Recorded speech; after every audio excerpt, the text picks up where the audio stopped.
믿음이 무너질 때에도 복음은 여전히 서 있습니다. 아멘. 믿음이 무너질 때에도 복음은 여전히 서 있습니다. 말씀의 제목으로 은혜 받는 시간 되시길 축복합니다. 아멘.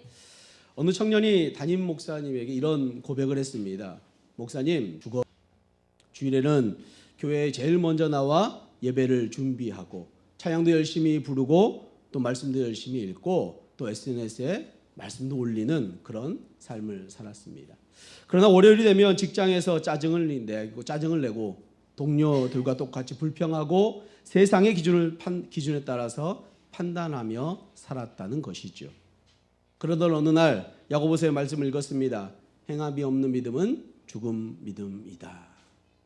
그 말씀 앞에 멈춰 섰습니다.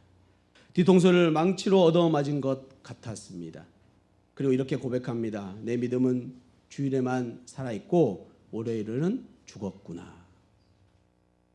여러분 혹시 이런 경험이 있지는 않으십니까? 주일 예배를 드리며 나는 뜨거운 예배를 그렇게 주님께 올려드렸는데, 또한 찬양을 부르며 눈물도 흘렸는데, 말씀을 들리며 주님 이제 정말 달라지겠습니다 다짐했습니다.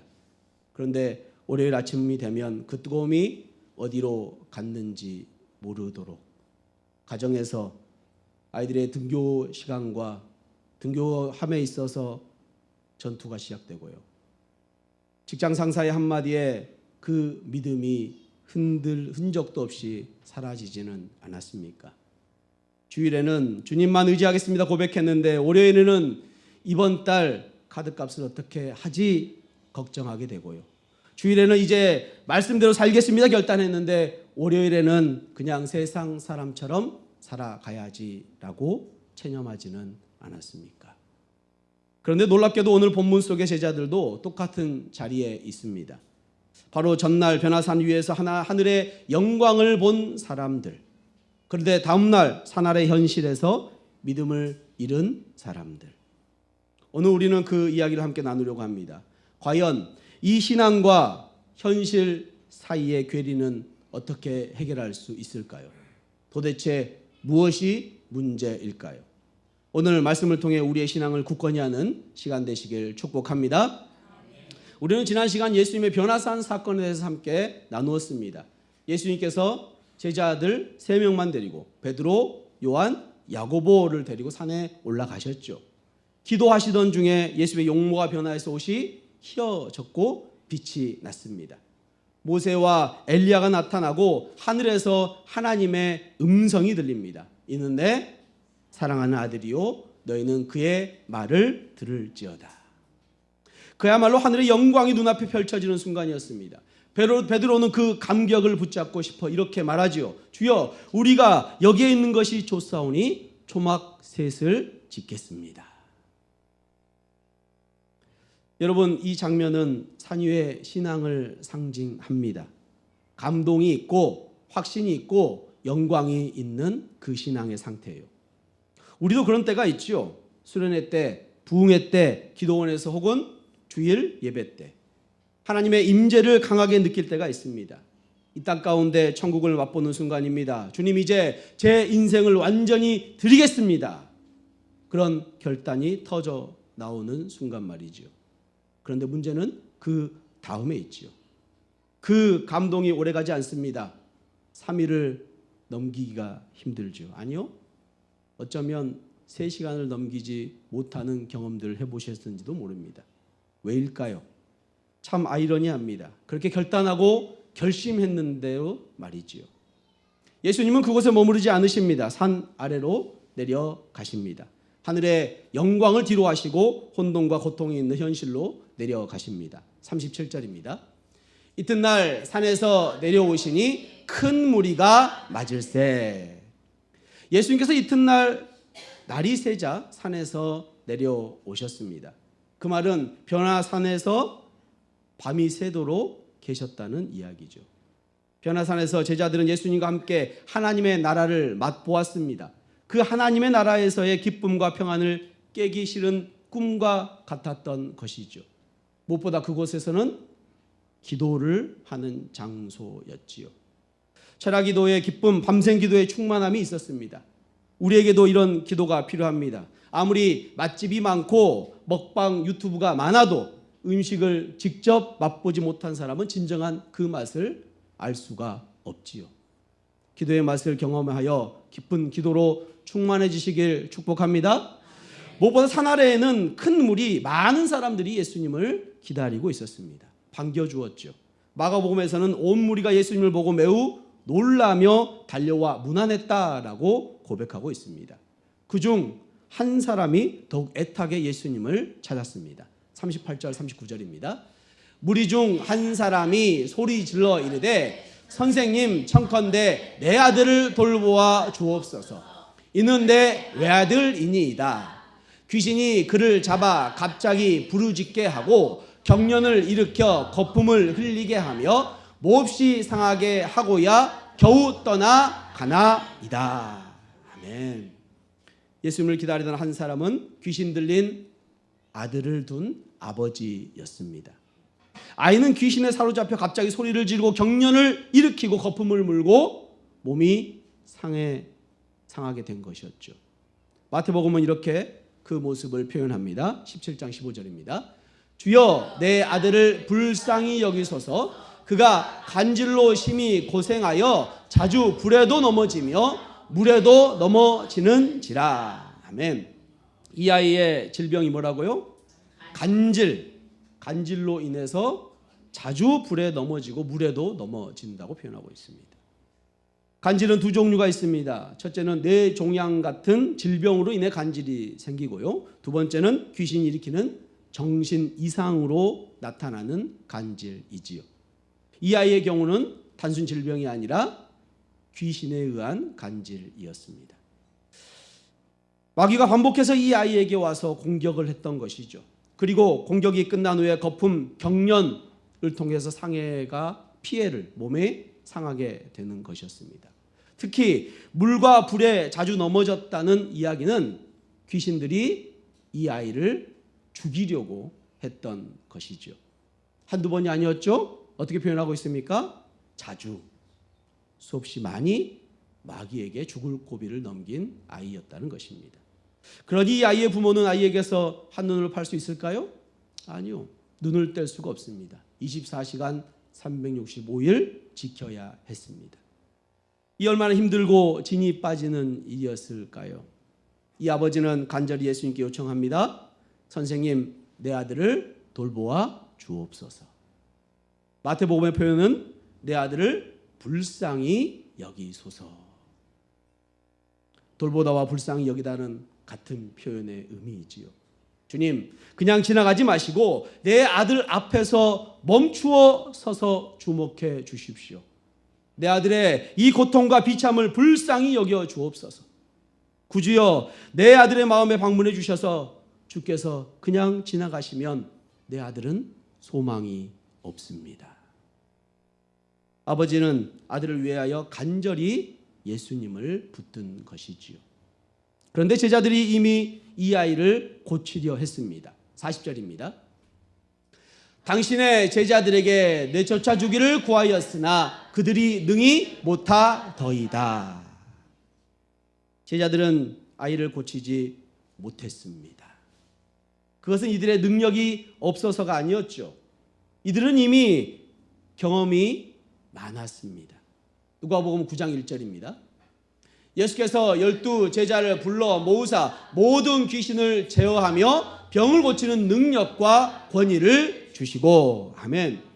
예수님께서 제자들을 파송하면서 이미 귀신을 제어할 능력과 병을 고치는 권세를 주셨습니다.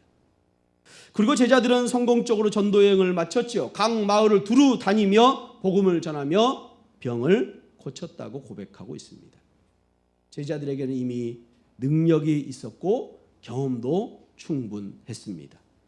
그러나 아이에게서 귀신을 쫓아내지는 못했습니다. 여러분, 이 장면이 보여주는 것은 단순한 실패가 아닙니다. 믿음이 사라진 현실, 무력한 제자들, 그리고 절망하는 아버지의 모습이지요. 이것이 바로 산 아래의 현실입니다. 산 위에서 본 영광과 너무나 대조적인 모습이지요. 산 위에서 베드로의 고백이 무엇이었습니까? 주여, 우리가 여기 있는 것이 좋사오니 초막 셋을 짓겠습니다. 주님과 함께 영광이 있습니다. 이생의 염려, 근심, 걱정 아무것도 문제될 것이 없습니다. 그러나 산 아래의 현실은 참담했습니다.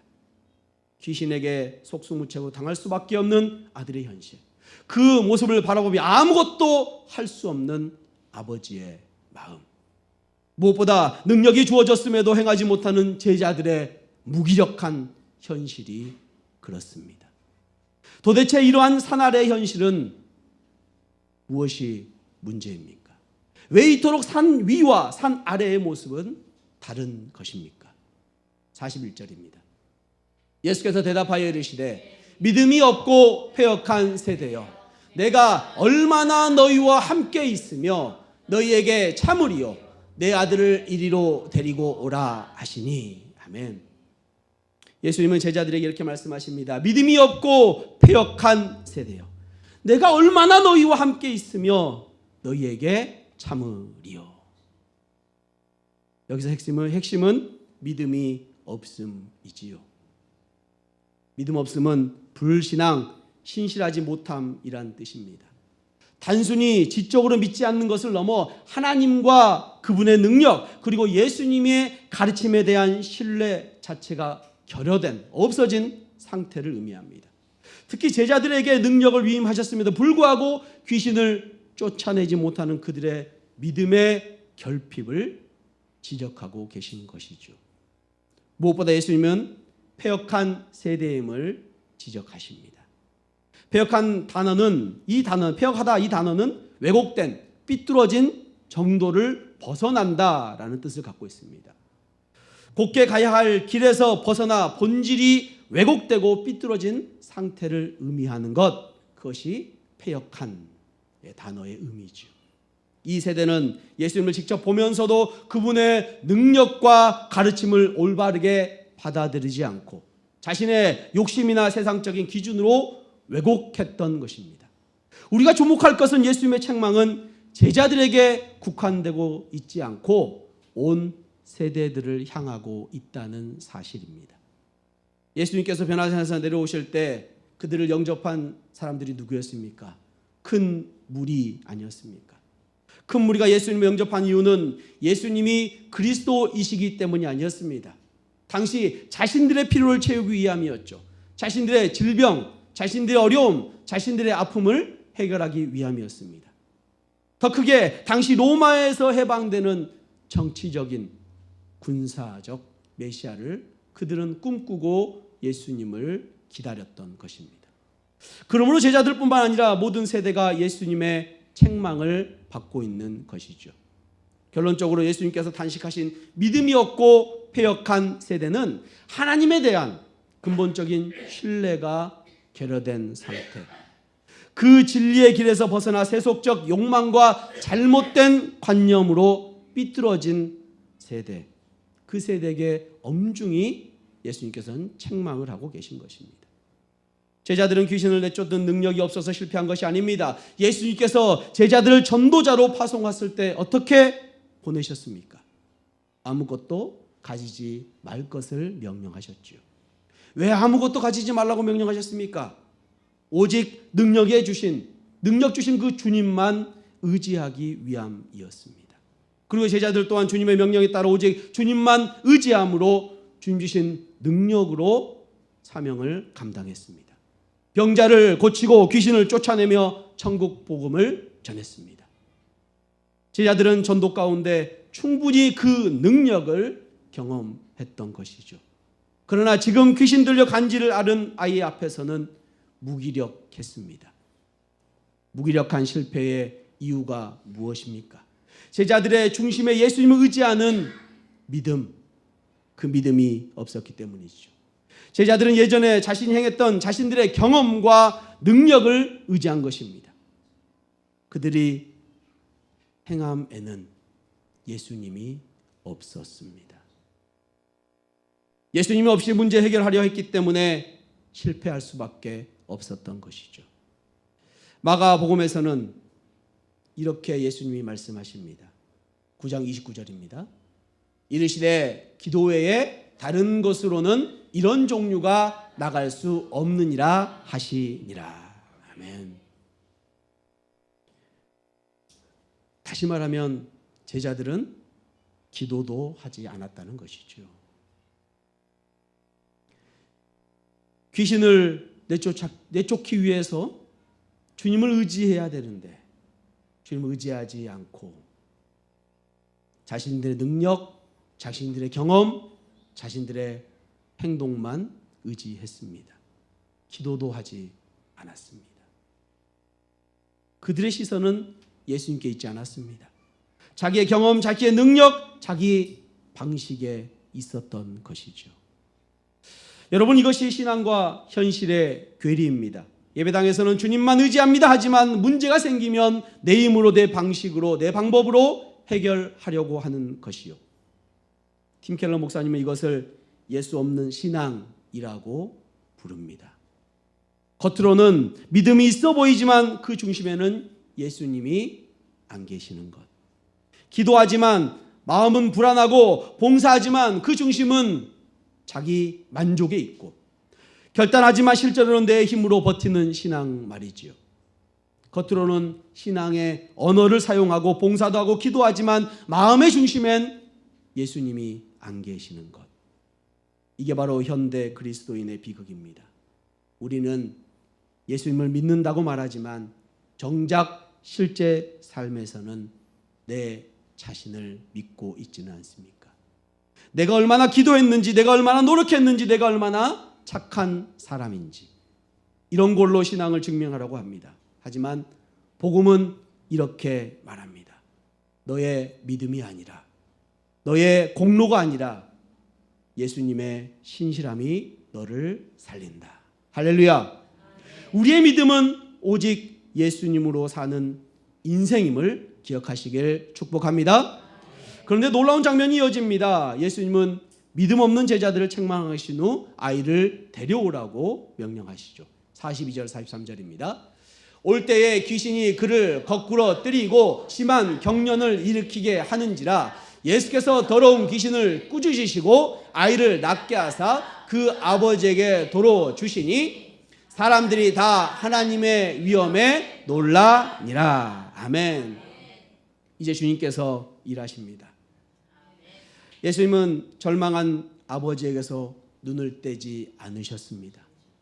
믿음 없는 제자들을 꾸짖으시면서 그들을 버리지 않으셨습니다. 그리고 귀신을 꾸짖고 그 아이를 고쳐주셨습니다. 할렐루야. 예수님은 산 위의 영광에 머무르지 않으셨습니다. 믿음이 무너진 제자들, 절망한 아버지, 고통받는 아이가 있는 곳으로 내려오셨습니다. 여러분, 이것이 복음입니다. 복음은 우리가 하나님께 올라가는 이야기가 아니라 하나님께서 우리에게 내려오시는 이야기입니다. 하늘 영광을 버리시고 인간의 고통 속으로 들어오시는 그 예수님. 예수님은 변화산의 영광을 뒤로하고 믿음 없는 산 아래로 내려오셨습니다. 그것이 바로 성육신의 복음인 줄로 믿습니다. 하나님이신 분이 하늘 보좌에서 인간의 자리로 내려오셨습니다. 영광에서 현실로, 완전함에서 죄의 혼돈으로 내려오셨습니다. 왜요? 믿음 없는 우리를 버리시기 위함이 아니라 믿음 없는 우리를 다시 세우시기 위함입니다. 그분은 우리의 무너진 믿음의 속으로 들어오십니다. 그분이 내려오시지 않았다면 산 아래의 절망은 영원히 절망으로 끝났을 것입니다. 하지만 예수님이 내려오셨기 때문에 믿음이 무너진 자리에서도 소망이 있는 줄로 믿습니다. 성도 여러분, 복음은 우리가 하나님께 올라가는 이야기가 아니라 하나님이 우리에게로, 우리의 삶의 현장으로 내려오신 이야기입니다. 우리는 산 위에 올라갈 수 없습니다. 우리의 믿음은 너무나 약하고 세상은 너무 무섭습니다. 그러나 복음은 이렇게 선언합니다. 너희가 못 올라오면 내가 내려가겠다. 그게 바로 십자가이지요. 예수님은 우리의 실패한 믿음을 대신 지셨습니다. 우리의 무너진 신앙을 대신 회복시키셨습니다. 그래서 우리는 말할 수 있습니다. 내 믿음이 흔들려도 복음은 흔들리지 않습니다. 할렐루야. 우리의 어떠함과 상관없이 복음은 흔들림 없이 든든히 서 있음을 기억하시길 축복합니다. 사랑하는 성도 여러분, 이제 우리는 질문해 보아야 합니다. 그렇다면 오늘 우리는 어떻게 산 아래에서 믿음을 지켜낼 수 있습니까? 어떻게 하면 월요일에도 믿음으로 살아갈 수 있을까요? 그 첫 번째 문제보다 주님을 먼저 보아야 합니다. 제자들은 문제에만 집중했습니다. 귀신이 너무 강하다, 방법이 없구나. 그 현실 앞에 문제를 바라봤죠. 그들은 현실의 크기보다 예수님의 크기를 보지 못했습니다. 믿음은 문제를 부정하는 것이 아닙니다. 믿음은 문제보다 더 크신 주님을 바라보는 것입니다. 히브리서 12장 2절입니다. 믿음의 주요 또 온전하게 하시는 이인 예수를 바라보자. 그는 그 앞에 있는 기쁨을 위하여 십자가를 참으사 부끄러움을 개의치 아니하시더니 하나님 보좌 우편에 앉으셨느니라. 아멘. 믿음은 우리에게 있지 않습니다. 아무리 우리가 믿으려 해도 우리는 믿음이 없습니다. 믿음의 주인은 누구입니까? 예수님이시죠. 히브리서 기자는 믿음의 주요라고 말씀을 하고 있지 않습니까? 그래서 성경은 믿음이 하나님이 주신 선물임을 말씀합니다. 그러기에 우리는 믿음의 주인이신 예수 그리스도를 바라봐야 할 줄로 믿습니다. 여러분, 기도할 때 어떤 기도를 드리십니까? 대부분 우리는 기도할 때 우리의 문제를 더 많이 묵상합니다. 우리 어려움, 우리의 아픔, 우리의 나약함, 우리 현실을 더 묵상하며 주님께 기도하지요. 그래서 우리는 어떨 때 기도할 때에 예수님의 크심을 잊을 때가 있습니다. 기도는 문제를 분석하는 시간이 아닙니다. 기도는 주님을 바라보는 시간임을 기억하시길 축복합니다. 두 번째는 예수님과 관계를 유지하는 것입니다. 제자들은 예수님과 함께 있었지만 예수님과 연결되지 않은 상태였습니다. 우리는 예배에 참석하고 찬양도 부르지만 예수님과 인격적인 교제가 끊어져 있을 때가 많습니다. 예수님과의 관계, 예수님은 관계의 하나님이십니다. 그분은 우리의 성공보다 교제를 원하십니다. 기도가 막히고 마음이 차가워질 때 주님께 이렇게 고백하시기 바랍니다. 주님, 제 믿음이 식었습니다. 하지만 주님은 여전히 저의 주님이 되십니다. 할렐루야. 이 고백 하나가 우리의 믿음을 다시 세워주게 될 줄로 믿습니다. 세 번째, 복음으로 매일 새롭게 시작해야 합니다. 우리는 매일 무너집니다. 의심하고 넘어지고 때로는 믿음이 없이 살아가지요. 하지만 복음은 매일 새롭습니다. 예레미야 애가 3장 23절입니다. 이것들이 아침마다 새로우니 주의 성실함이 크시도소이다. 아멘. 주님은 어제의 실패를 기억하지 않으십니다. 그분은 오늘도 새 은혜를 우리에게 주시는 분이십니다. 오늘 무너졌더라도 복음은 여전히 서 있는 줄 믿으시길 축복합니다. 성도 여러분, 믿음이 무너져도 복음은 무너지지 않습니다. 우리의 믿음은 자주 약하고 흔들립니다. 때로는 제자들처럼 기도하지 않고 예수님 없이 일을 하려고 합니다. 그러나 주님은 우리를 포기하지 않으십니다. 주님은 여전히 산 아래로 내려오십니다. 우리가 실패한 자리에 있을지라도, 믿음을 잃고 헤맬지라도 그곳으로 주님은 직접 찾아오십니다. 그리고 말씀하십니다. 내가 너를 붙든다. 너의 믿음이 아니라 나의 신실함이 너를 붙든다. 할렐루야. 그 주님이 오늘도 여전히 우리의 삶 속에서 우리와 언제나 함께 하신 줄로 믿습니다. 우리의 믿음이 아니라 복음이 되신 주님만 의지하기를 결단하는 주의 은혜교회 성도님들 되시길 주님의 이름으로 축원합니다. 아멘. 우리 결단의 찬양